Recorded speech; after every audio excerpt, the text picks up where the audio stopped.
2 Chronicles chapter 26. Then all the people of Judah took Uzzia, also called Azariah, who was 16 years old, and made him king in place of his father Amaziah. He was the one who rebuilt Elath and restored it to Judah after Amaziah rested with his ancestors. Uzzia, also called Azariah, was 16 years old when he became king, and he reigned in Jerusalem for 52 years. His mother's name was Jecholiah. She was from Jerusalem.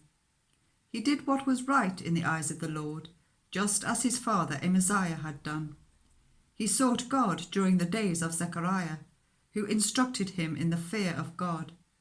As long as he sought the Lord, God gave him success. He went to war against the Philistines and broke down the walls of Gath, Jabneh, and Ashdod. He then rebuilt towns near Ashdod and elsewhere among the Philistines. God helped him against the Philistines and against the Arabs who lived in Gurbaal and against the Maonites. The Ammonites brought tribute to Uzziah, and his fame spread as far as the border of Egypt because he had become very powerful.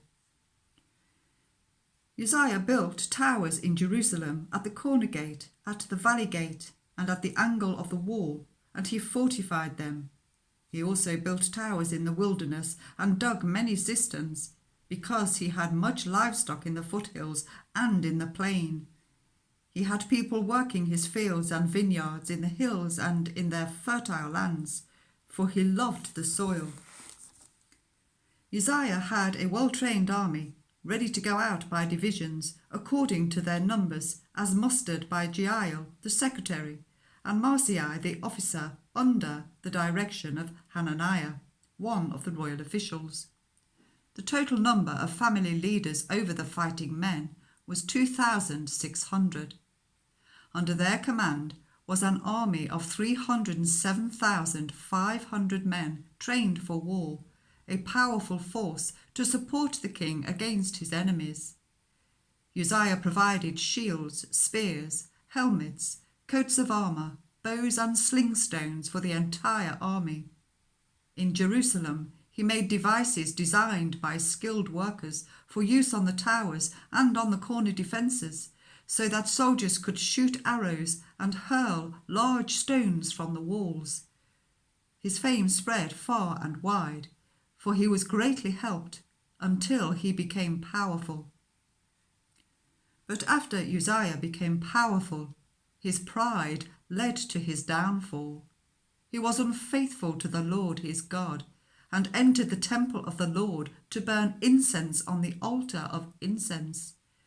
Azariah the priest, with 80 other courageous priests of the Lord, followed him in. They confronted King Uzziah and said, "It is not right for you, Uzziah, to burn incense to the Lord. That is for the priests, the descendants of Aaron, who have been consecrated to burn incense. Leave the sanctuary, for you have been unfaithful, and you will not be honoured by the Lord God." Uzziah, who had a censer in his hand ready to burn incense, became angry.